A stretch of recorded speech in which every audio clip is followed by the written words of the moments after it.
আর মা এদিকে কি অশোক ষষ্ঠী করছে ব্যাপারটা আমি বুঝি না। মা কি করবে ব্যাপারটা এটা? মা সীতাকে যে অশোক তলায় রেখে গেছিল, লক্ষণ গন্ডি কেটে দিয়েছিল অশোক তলায়, সেই অশোক ফুল, এই যে কুঁড়ি, আমি অরিজিনাল অশোক ফুলই রেখে দিয়েছি। এই যে বাবা যাচ্ছে হসপিটালে, কি বললো ডাক্তার?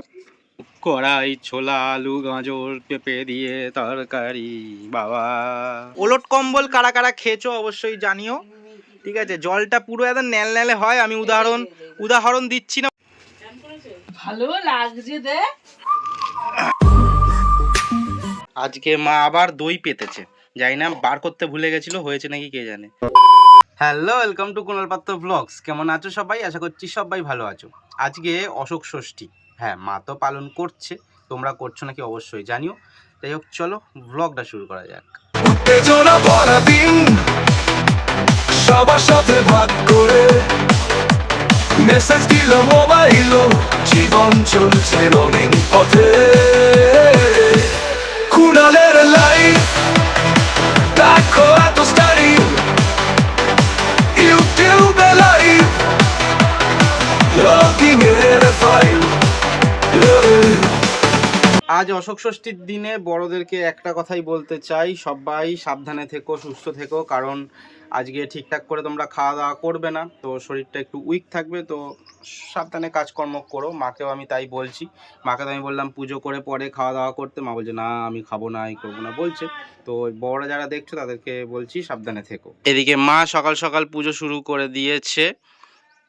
বাহ বাবা, কত টগর ফুল গো! রোজই তো এক ঝুড়ি করে বাবা তুলে, আরো আছে দেখি এত টগর ফুল তুলেছে, কতক্ষণ ধরে ধরে তুলেছো? অনেক বহু ফুল ঝরে যাচ্ছে। ঠিক আছে, এই যে বাবাকে দেখতে পাচ্ছ ফুল প্যান্ট পরবে, যাবে হচ্ছে হসপিটালে। শরীরটা ঠিক আছে কিন্তু অতটাও এখনো ঠিক নেই, তাই বলছে একটু হসপিটালে দেখিয়ে আসবে। তো এখন গিয়ে দেখিয়ে আসবে, দেখা যাক হসপিটালে কি ওষুধ দেয় কি বলে। এবার একটা আমি জিনিস দেখেছি, ও যাও যাও মা যাও, একটা আমি জিনিস দেখেছি, তুমি বাড়িতে প্যারাসিটামল খাও কি কি ওষুধ খাও অতটা কমতে চায় না। একটা ডাক্তারকে দেখিয়ে আসলে, সেটা সরকারি হসপিটালেরও যেই ওষুধটাই দিক না কেন, তুমি সেই ডাক্তার দেখিয়ে আসলে সেই ওষুধটা সেই রকমভাবে খেলে একদিনের মধ্যে ঠিকঠাক অনেকটা হয়ে যায়। ও বাবা যাচ্ছে হসপিটালে, নিজেই বলছে সাইকেল চালিয়ে যাবে।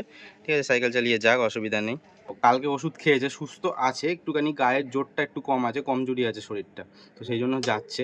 কারণ আমি আগের দিন একটা অ্যালার্জির ওষুধ দিয়েছিলাম, হাঁচি কাশিও করছিল, তো শরীরটা একটু উইক হয়ে যায়, মানে ঝিমানি ঝিমানি লাগে, সেই জন্য যেতে পারবে। মা এদিকে কি অশোক ষষ্ঠী করছে, এই দানাগুলো কি কলা দিয়ে খাবে, সব তো ব্যাপারটা আমি বুঝি না।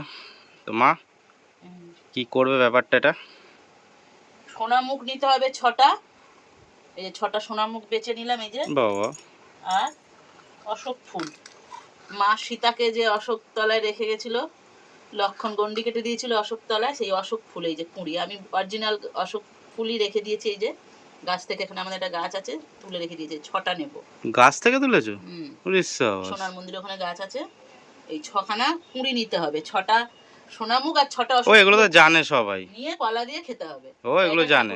তা তুমি যাদের জন্য বলছো তারা তো জানে, তাহলে বাবা বলছো এই 6টা খেতে হবে। মা কি করছে তাই তোকে ও জানিয়ে আচ্ছা দিলাম। আচ্ছা আচ্ছা, আমাকে বলছো তুই আচ্ছা। তো বলছিস মা কি ও করছে। আচ্ছা ঠিক আছে। বাবা আইছে চলে হসপিটাল থেকে, তুমি এত তাড়াতাড়ি চলে আসলে কেন? গিয়ে কি দেখলে পুরো পুরো ফাঁকা? ওই কাট করা দিয়ে দু একজন ছিল। আর ওষুধের ওখানেও পুরো ফাঁকা ছিল? হ্যাঁ। আচ্ছা, কি বললো ডাক্তার? এই ওষুধ লিখে দিয়েছে গুচ্ছের খানে, মানে দাগ মেরেছে 300 টাকা।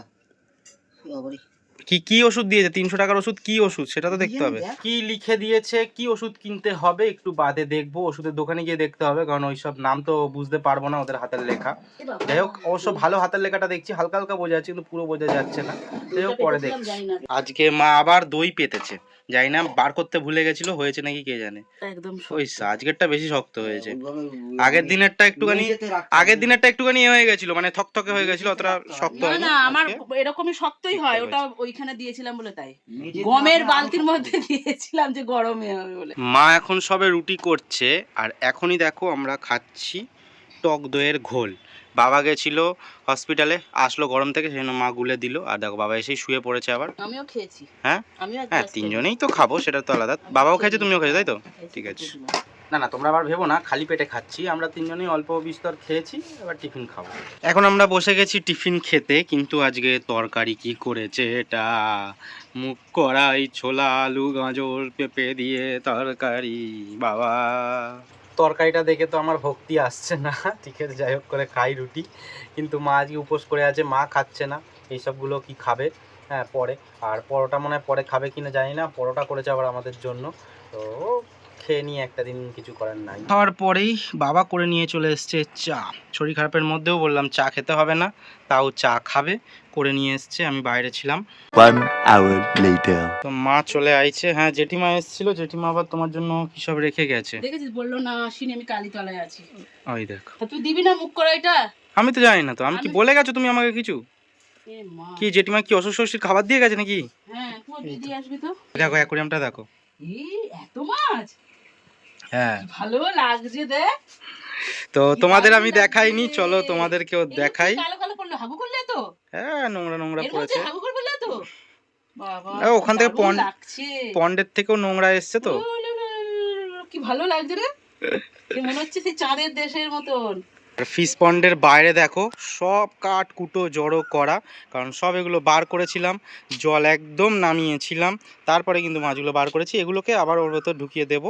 হ্যাঁ এখনো অনেক মাছ আছে এর মধ্যে। এখন একটা জিনিস তোমাদের বলতে চাই। ইঁদুর মারা বিষ খাবে বলছে। কি হয়েছে কি, বাবার প্রবলেম হচ্ছে সারাদিন আমরা বলছি খাও খাও, ঠিক আছে শরীরটা খারাপ হয়েছে, না খেলেই যেন সুস্থ হয়ে যাবে। আর এসে বললাম যখন হসপিটাল থেকে আসলো টিফিন খাওয়ার পরে, এই রে টিফিন খাওয়ার পরে বললাম যে কোনো ওষুধ আছে কি আজকে, তাহলে টিফিন খাওয়ার পরে তাহলে খেয়ে নাও। বলছে না না এখন ওষুধ নেই। চান করে আসলাম, বললাম যে যদি কোনো খালি পেটে ওষুধ থাকে খেয়ে নাও। বলছে না না প্যারাসিটামল 3 বার খেতে বলছে। তাহলে টিফিন খাওয়ার পরে প্যারাসিটামলটা খেলো না। আর ওলট কম্বল কারা কারা খেয়েছো অবশ্যই জানিও, ঠিক আছে। জলটা পুরো একদম ন্যালন্যালে হয়, আমি উদাহরণ দিচ্ছি না, ওরমা বোঝা যাবে না, উদাহরণ দিচ্ছি না কেমন হয়, পুরো একদম ন্যালন্যালে পুরো একদম জল হয় তো। কিন্তু এটা উপকার ভীষণ পেটের পক্ষে, পেট ঠান্ডা করে। চলো খাওয়া দাওয়া করা যাক। আজকে 3 জন 2 রকমের খাবার দাবার খাচ্ছি, মানে আমি আর বাবা একরকম খাবার খাচ্ছি, মা আলাদা খাবার খাচ্ছে। তো দেখো কি খাচ্ছ মা? মুখ করাই সিদ্ধ, এই যে।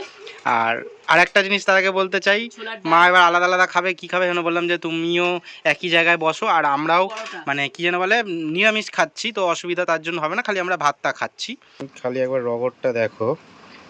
এই এই এই তুই আমাকে জল খাচ্ছিস কেন রে? হ্যাঁ জল খাচ্ছিস না মাছ দেখছিস? এই হ্যাঁ এটা কি বসাচ্ছিস তোর এরকম ভাবে? মাছ দেখছে, জল খাচ্ছিল।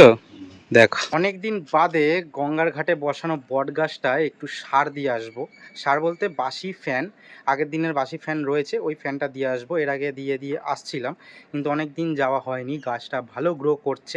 আজকে গঙ্গায় যখন চান করতে গেছিলাম তখন জল ভরার জন্য জগ নিয়ে গেছিলাম পিতলের, ওই পিতলের 1 জগ জল গাছটায় দিয়েছি, কারণ মাটিটা একদম শুকনো হয়ে গেছিলো। এবার দেখছি ফ্যানটা একটু দিয়ে আসি, যাতে গাছটা একটু তাড়াতাড়ি বড় হয় গরমের মধ্যে। একটু হাইট মানে আমার মতন হাইট, মানে 5.5 ফুট মতন 5 ফুট মতন যদি গাছটা বড় হয়ে যায় তাহলে আর অসুবিধা হবে না, গরুতে বা কিছুতে খেয়ে নিতে পারবে না। গোড়ায় অনেক ঘাস হয়ে রয়েছে, এগুলো একটু পরিষ্কার করে দিই। গরমের সময় গাছের গোড়ায় ঘাস থাকা ভালো, মাটি ভিজে থাকে, কিন্তু আমি তুলে দিচ্ছি কারণ যতটা খাবার দেব সবটাই ঘাসেই টেনে নেবে, ঘাসেই খেয়ে নেবে, সেই জন্য। আর দেখো গাছটা কতটা বড় হয়েছে আর অনেক তাড়াতাড়ি বাড়ছে। ছট পুজোর মতন কিছু একটা পুজো হিন্দুস্তানিরা করতে এসেছে, এখন রামনবমী চলছে, আরও কি মানে পুজো চলছে, তার জন্য পুজো করতে এসছে হয়তো। এবার একটা জিনিস হলো, এর আগে সেম জায়গাতে একটা অশ্বত্থ গাছ বসিয়েছিলাম। অশ্বত্থ গাছটার অবস্থা খুবই খারাপ ছিল, লাস্টে ওই বেড়া যে ঘেরাটা ওটাও ভেঙে গেছিলো। এইবারে গাছটা কিন্তু ছিল এর আগে, এই যে ছট পুজো গেল কিছুদিন আগে, কিছু মাস আগে, নভেম্বরের দিকে কালী পুজোর পরপর যে হয়, তখন কি করলো, পুরো অশ্বত্থ গাছটাকে তুলে ফেলে ওখানে ছট পুজো করলো। মানে এগুলো লোকের মানসিকতা কি আমি জানি না। এবার আবার পুজো হচ্ছে, গাছটা না কিছু ক্ষতি করে দেয়, এটাই হচ্ছে আমার ভাবার বিষয়। দেখা যাক, এখন মনে হচ্ছে না অত লোকজন হবে ছট পুজোর মতন, তো যে গাছটাকে ভেঙে ফেলবে মনে হয় ঠিক থাকবে, কিন্তু মানে পার্টিকুলার এরকম মানে লোকজন কেমন হয় বলো, পুরো গাছটাকে তুলে দিয়েছে ওই গাছটাকে।